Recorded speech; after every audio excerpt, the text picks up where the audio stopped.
And I note we were extremely well behaved.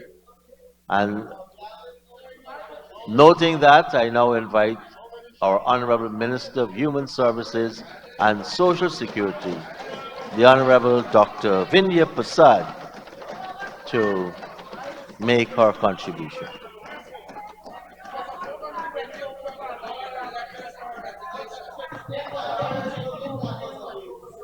Good morning, everyone. Mr. Speaker, I stand here to congratulate my cabinet colleague, Dr. Ashni Kumar Singh, on a meticulously crafted budget. A budget that looks at global realities, national needs, and with the input of his dedicated and tirelessly working team from the Ministry of Finance and from all the teams of every ministry across this country who would have given their input towards this 1.13 trillion budget, I say to all of them, thank you for your tremendous effort and work. Mr. Speaker, my father, who sat in this parliament for over 40 years, walking in with me when I came here for the first time, said to me, when people go low, you always stay on the high ground. Mr. Speaker, he has always advised me to set my own standards and to always be civil, polite, respectful, and to deliver with honesty, integrity, and transparency to the people of Guyana. That was his legacy, and I have not shifted from it. Mr. Speaker, I also stand here to vehemently condemn the attacks on every person in this National Assembly by those on both sides of the House. In fact, I just received an entirely personal attack in what should have been a budget debate that I could have responded to. Mr. Speaker, what bothers me is the consistent stream of vitriol that spews every time people, I will not say who, I think that's apparent, precede me in every budget debate, and also the constant distortions, the disingenuity, and the downright disregard for representing things accurately, correctly, honestly, and truthfully. Mr. Speaker, I do not need to castigate anyone nor bring disrepute to anyone. I will merely share the work of the Ministry of Human Services and Social Security, and I will share how it has impacted on thousands of lives from 2020 to 2023 and what is in store for the people in 2024. Mr. Speaker, it is reprehensible that in the presence of our youth who sit here to understand what a budget holds for them and how they can learn from the parliamentarians of today, that they are treated to that kind of presentation. However, I move on. Mr. Speaker, I believe that to not support this budget speaks to not understanding the figures that have been given. How can one say that $129 million allocated, $29 billion allocated for health, which will deliver over 11 hospitals, upgrading of all health facilities, posts, bringing world-class health care, is not for the people of this country? How can one say over $132 billion dedicated to the education sector, those are the biggest allocations among some in the budget, will not benefit children like these sitting here in this house when schools will be built, schools will be rehabilitated, the Because We Care cash grant will be increased, textbooks will be provided, and all of the children in every region will benefit. Tell me, Mr. Speaker, tell me, when this budget dedicated to the Ministry of Human Services and Social Security at a value of $48.3 billion that caters for the most vulnerable in this country, our senior citizens, our children, our youth, and women, tell me, why would people refuse to support a budget like this that brings relief to people, that alleviates what is now being termed something of epic proportions, so much so that the world is looking at instances of food insecurity, and our country is leading on speaking on food security. And as such, all of the allocations, be it agriculture, be it health, education, social services, speaks to the nitty-gritty of what our people expect to cushion the impact of what is happening globally. And in this manner, you have seen our government advance measures, as the Honorable Minister would have done through his budget debate, speaking to measures that will look at fuel and also freight charges to reduce the cost of many things that people need to have in their daily life. Mr. Speaker, much of the budget revolves around senior citizens, and I'm happy that the honorable member before me spoke at length about the 1800-year-old Palms, the Palms facility that was in the 1800s.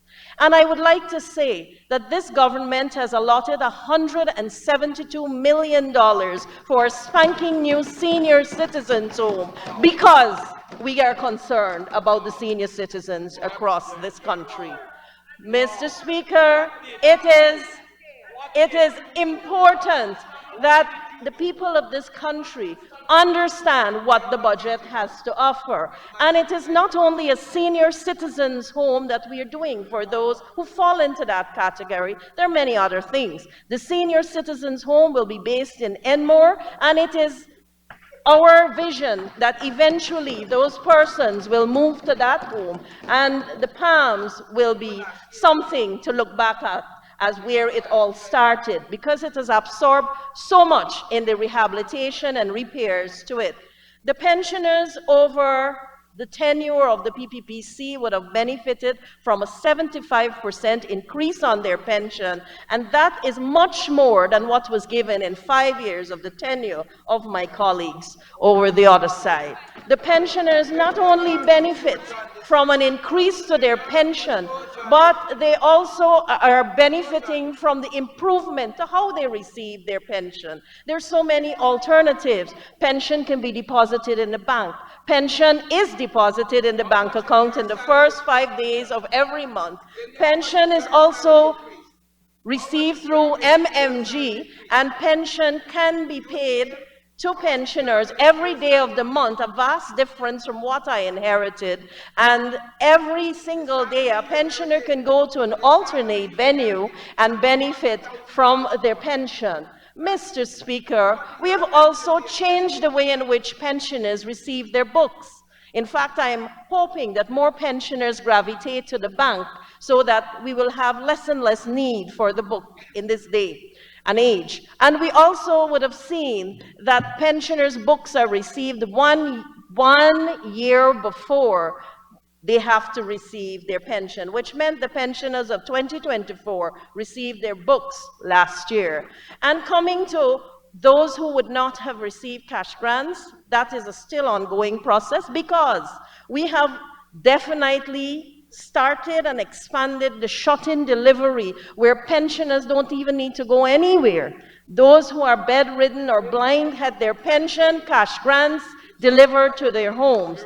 Mr. Speaker, 3,000 plus pensioners are benefiting from this. They also benefit from a direct delivery program in the hinterland and remote areas, where instead of having to travel far distances, our hardworking and tireless officers, and I thank them wholeheartedly, they go into these communities, village by village, community by community, to deliver pension.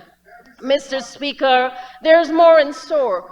If you would permit me, I will tell you that we have over 100 plus pensioners who are over 100 years old. That speaks to increased life expectancy. And we started something called the Century Club, where pensioners who are in those years can benefit from amenities and facilities, and that will be expanded to cater for those who are between the ages of 95 and beyond the age of 100 years old. We are also going to be working at starting wellness and well-being sessions across communities in Guyana so that pensioners can have access to exercise, recreations, outings, social gatherings, so that they can understand that we are concerned about their overall quality of life. Mr. Speaker, I could share with this whole House and you a number of comments from pensioners, but I think it is best to go on the Facebook page of the Ministry of Human Services and Social Security and listen to all of them, because there are plenty. And so, Mr. Speaker, I say to you, the pensioners will continue to benefit from this government of PPP, as was committed to in our manifesto.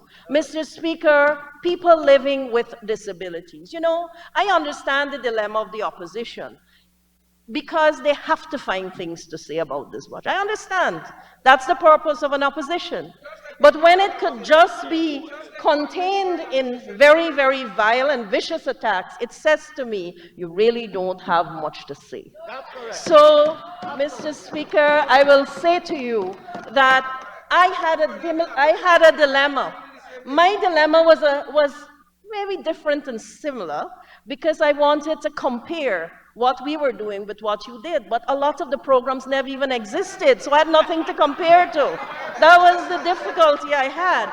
And so, Mr. Speaker, let me tell you about some of the programs that have become flagship programs in the Ministry of Human Services and Social Security. And those include our Persons Living with Disabilities program. Last year, we opened a brand new facility called the Learning Lab. Never before, people living with disabilities in their adult years had the opportunity to experience technical vocational education, nor did they ever had the opportunity of accessing microfinancing from a revolving fund, brand new. Mr. Speaker, we were able to train just under 300 persons from across the country living with disabilities, and we're aiming to increase that to beyond 400 persons. Mr. Speaker, here's another program, the Persons Living with Disabilities Assistive and Support Aids program. Didn't exist. Getting into office in 2020, I realized people had great difficulty in accessing things like a wheelchair, accessing walkers, and white canes. And so this program started, Mr. Speaker, and we have been able to help hundreds of persons in every region. All they have to do is to request it. That's it. There is nothing more than that. And Mr. Speaker, if that is favoritism, fine, because I love people who are vulnerable, and I'm privileged to be able to serve them, and to serve them with humility, and serve them in such a way that their quality of life continues to be improved. Mr. Speaker, another new program, the I Care program. This program would have benefited, again, people in their thousands. From 2021 to 2023, since the program started, we were able to provide free testing and free tested spectacles.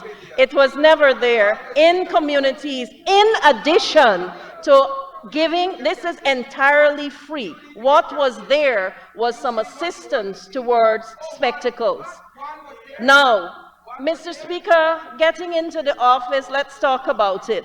There was no difficult circumstances unit. What it was funding that was used as the minister's discretion. There is now a unit that accounts for every penny and also serves people living with disabilities and the most vulnerable, from those persons who are experiencing difficulties, including the ravages of fire, persons who need help towards their funerals, persons who need help towards spectacles. And now, in addition to what the I Care program is doing, There has been an allotment of vouchers that will benefit all children, 200,000 plus children in schools, to help them with testing of their eyes and towards helping children and pensioners with spectacles. Mr. Speaker, that's real progress. You know, we're building on something. We have something to build on. And Mr. Speaker, when you have something to build on, you can speak about prosperity. When you have not much to talk about, then we get what we got before. So, Mr. Speaker, when I continue in this vein, in this presentation, in this home, I would like to say the night shelter. That's one of the first places I visited in 2020. Today, the night shelter's capacity has increased to 115 persons. Currently, there are 104 persons at the night shelter, which will now benefit from a kitchen where food can be prepared, meals can be prepared for those persons, and that will be to the tune of $17 million. And the roof of the night shelter will gain some benefit from the allotment towards its repairs, as well as the fence. Mr. Speaker, you know how many people were in the night shelter? 38 people in 2020. 38 people. So don't come and call figures and create distortions in people's mind. I'm telling you the figures. Go back and check it. Mr. Speaker, the night shelter has some fabulous stories. I'll tell you just one. There was a man living at the Wales market. He was abandoned by his family. He had a fractured pelvis and he was blind. He couldn't see. You know what happened? He was taken to the night shelter, one of many. And he had surgery done, and now he can see because for free, under the Ministry of Health's program, his cataracts were dealt with. That is what we do at the night shelter. And I want to thank the staff there and my colleague who sits in this house, Ms. Vera Sami. Mr. Speaker, you know, it is easy to get carried away with oneself. But Mr. Speaker, let me talk about Spotlight. The Spotlight Initiative. That initiative is a hallmark signature program of the People's Progressive Party Civic. How do I know? Because I signed on to the Spotlight Initiative, spearheading it on behalf of the government, and signed on with the then UN Rep, Mikiko Tanaka. Mr. Speaker, I know, because I was told at that time that that initiative was not interesting enough for anyone to sign on for. The rest of the region signed on. And from then to now, we started 8 months later than everyone in the region. You know what's the outcome? It is the most successful initiative across the region. You know what's the outcome? I now sit on an assessment panel of people as the only person from this region to look at other Spotlight programs across the world. Mr. Speaker, this is not my assessment. This is the assessment from the Spotlight Initiative team. Mr. Speaker, last year I held a ministerial forum bringing together my colleagues from the Caribbean. All of them, without exception, have said that they would like Guyana's model or elements of it in their own countries. Mr. Speaker, there are many things that we started. The toll-free 24-hour hotline 914. Everybody wants to take credit for everything, but you had 5 years to do it, right?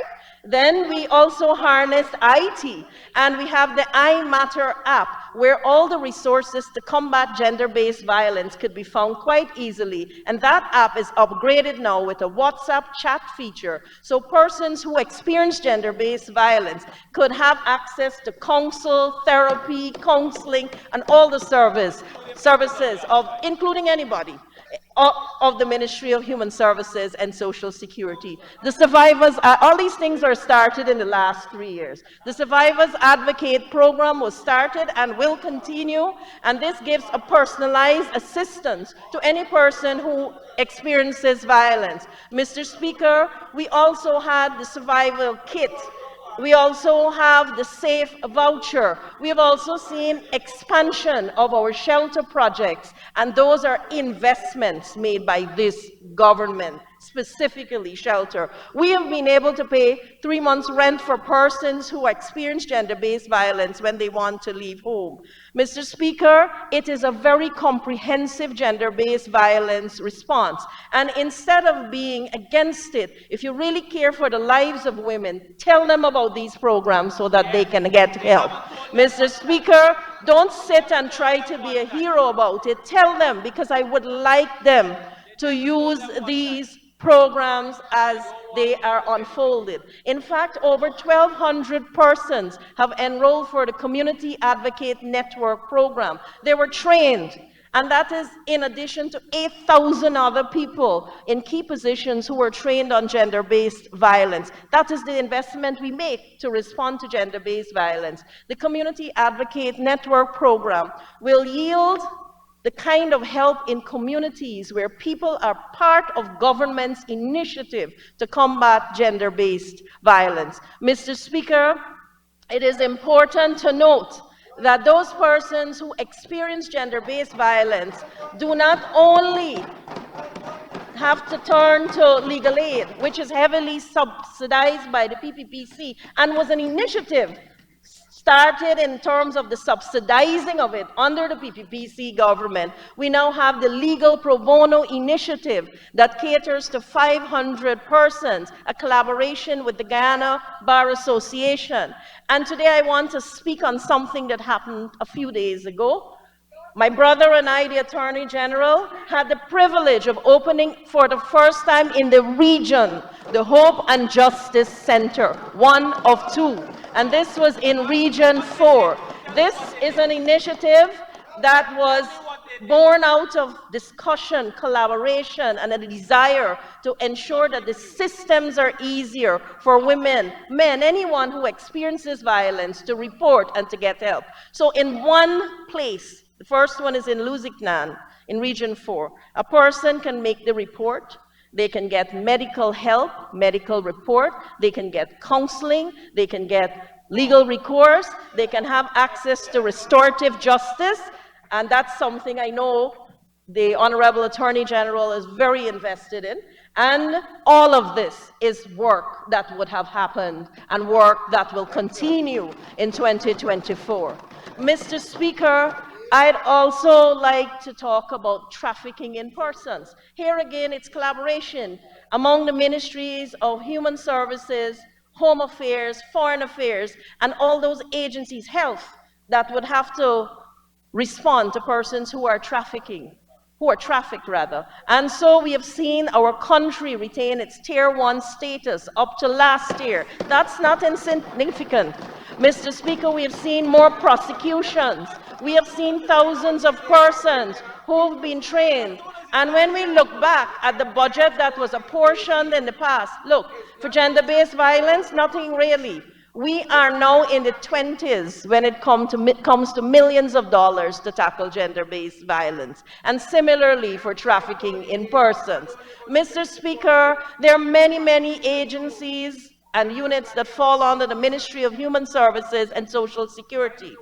But before I get into more of that, I want to tell you, legislation. Under this government, the Counter Trafficking in Persons Act. In this year, we will be putting a number of bills on the floor. The Family Violence Bill, which has benefited from extensive consultation and will provide relief to those persons who seek protection under the justice system. Coming up, the Harassment Bill as well. And both of those will have policies. In fact, the draft of the gender violence policy will be completed this year. There is a referral system pathway that has been done, integrating all of the agencies across the ministries so that we can respond cohesively and competently. There is also going to be a policy that will be done this year on gender inclusion. And there are many more policies and legislations that will be coming to the floor of the House, which I hope you will support, honorable members, and not as when I remember my baptism when I first spoke on suicide and asked for the decriminalization of suicide in 2016. You voted it down as a government then. Yes. So, Mr. Speaker, I just want to give a background and context to what we're doing. Solid, solid work. Mr. Speaker, we also have the WIN program, and that is very close to my heart. You know, there's a lot of noise, and you were telling people not to support, but the women in this country never listen to you. You know why? We were able in 3 years to train 11,500 women under the Women's Innovation Investment Network, WIN. They ignored you completely. And so in ignoring you, what happened? 48% of those trained are now in entrepreneurship. Over 850 women are on the WIN app, where we harness IT to allow women at no cost to them to advertise their businesses. By the way, the WIN program is exactly and entirely free. And again, I can't compare because nothing like that existed. Mr. Speaker, the WIN program offers hybrid model type training, offers training at the Ghana Women's Leadership Institute, and it also goes out into communities and trains women. Now, in every region, 1 to 10 women have been trained, 1 to 10, which puts women in the hinterland in a better position. When Dr. Anthony opens those hospitals, he will have no dearth of patient care assistants, elder care trained women. That is development.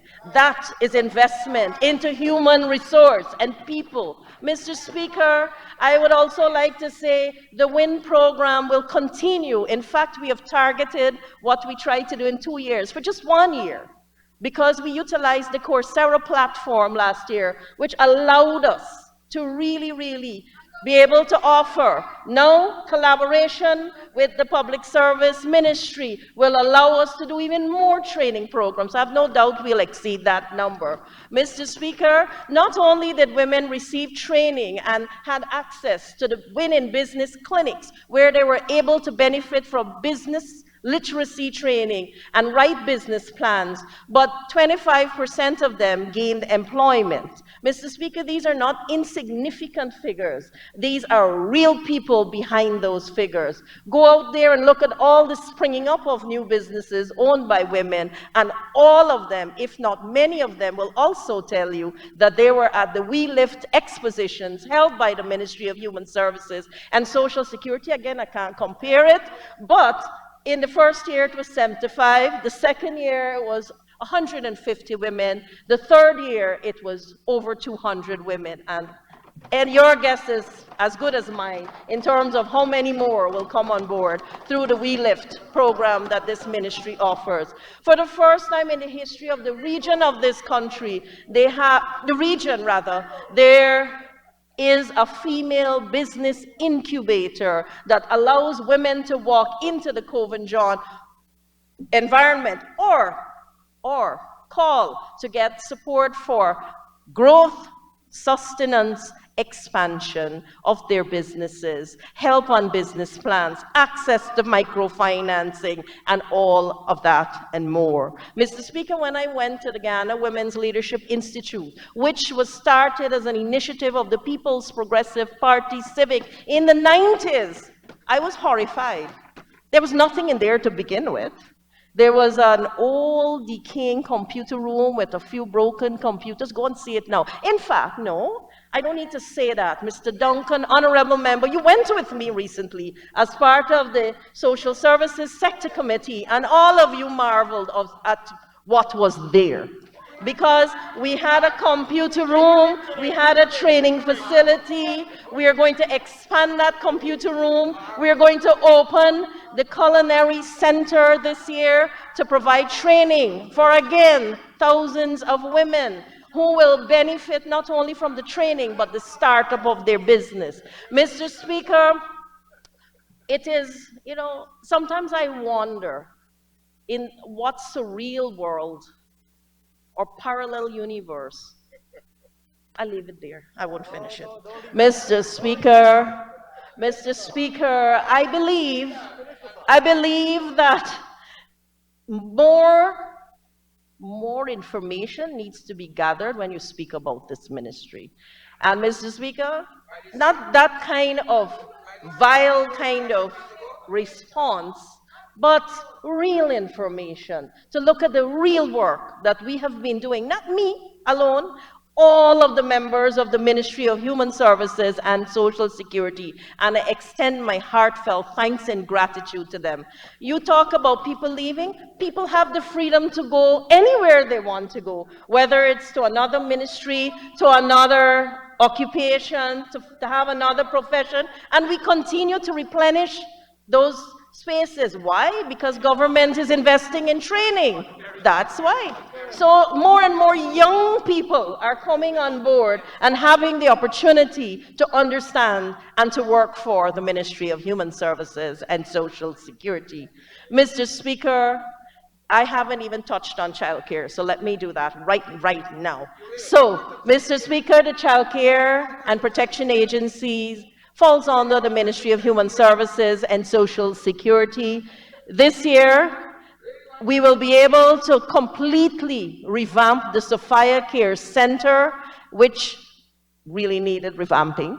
And so we will be able to add that facility to the brand new kitchen and dining facility built under this government within the last 3 years. Mr. Speaker, we're also developing a model residential facility for children living with disabilities, this government. Mr. Speaker, we're also building an entire facility for adults living with disability to the tune of $112 million. Mr. Speaker, 73,112 and $44 million for children's residential facilities, all of that investment in people living with disabilities. Mr. Speaker, I heard a lot of talk about cement and sand and stone budget, but you got to build things like these so that you can cater. You ask for those things. How else if we don't use those ingredients for construction? Mr. Speaker, I don't know. And then one of the Honorable speakers... Minister, we have another ingredient we have to give you. It's an extension so you could build on this foundation. Thank you, Mr. Speaker. Mr. Speaker, may the honorable member be given 5 minutes to conclude her excellent presentation. Thank you very much, Honorable Minister Parag. Honorable Minister, Dr. Vindhya, you may continue. Thank you, Mr. Speaker. Mr. Speaker, I heard that there are soaring expectations. Mr. Speaker, expectations can only soar if people delivered before, and we have. It's as simple as that. If you didn't deliver, what kind of expectation you expect? Mr. Speaker, right? You can't have expectations when people are incapable of delivering. So yes, I understand that very well. That makes the most sense to me. Mr. Speaker, I also want to say that the Mahaika Girls Home will have a complete rehabilitation to the tune of $37 million. Now let's talk about juveniles. These young people may come into conflict with the law, and we want to give them a second chance. We want to make sure they're dealt with in accordance with the Juvenile Justice Act, and that act provides for us to deal with these young people in a very different way. The Juvenile Justice Processing Center will be built at a cost of $63 million, and that will be based in Region 4 to cater to the needs of our juveniles. Mr. Speaker, over 100 ex-prisoners and their families will also benefit from this ministry's budget. So the work that we do speaks for itself. And I also believe that our young people should be very familiar with what this government is doing for them. And I can see Honorable right here. Minister, let me just tell the person shouting that on parliamentary words about 6 times he already did. And ask his chief whip to control him, that very graceful gentleman. Thank you for your protection, Mr. Speaker. But you know, it comes back to what I said.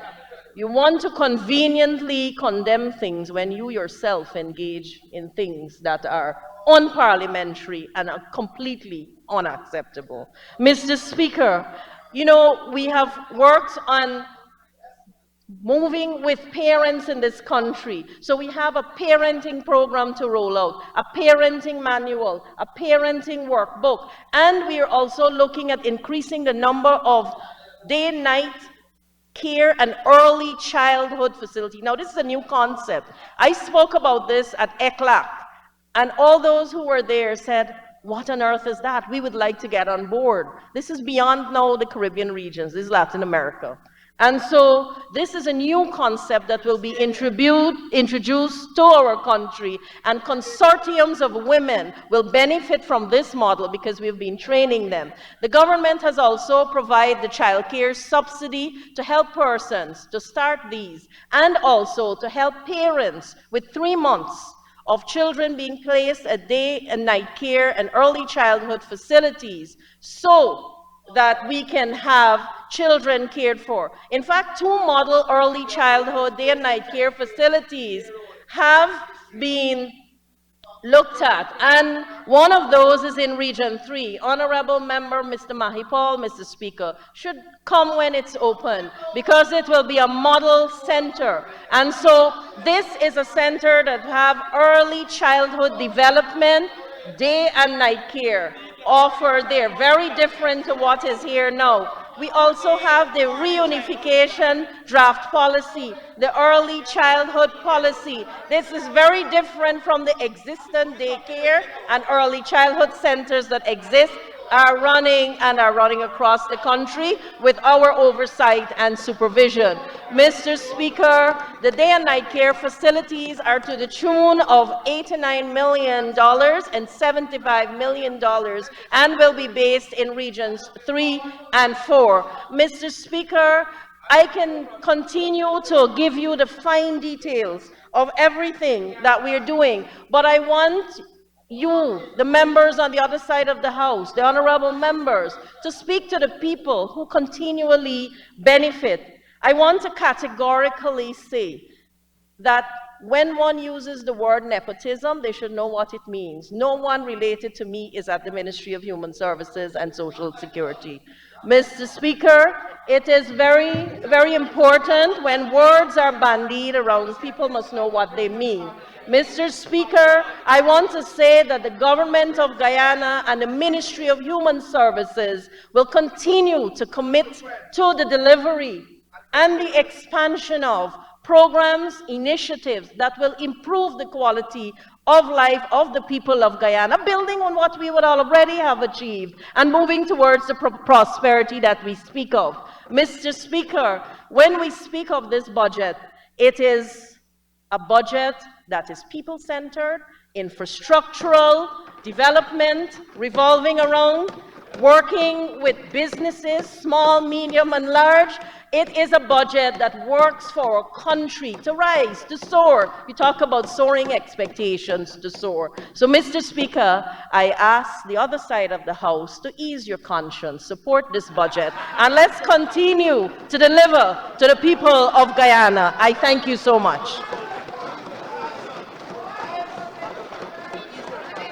Thank you very much, Honorable Minister of Human Services and Social Security. And now for the Honorable Member, Dr. Karen Cummings.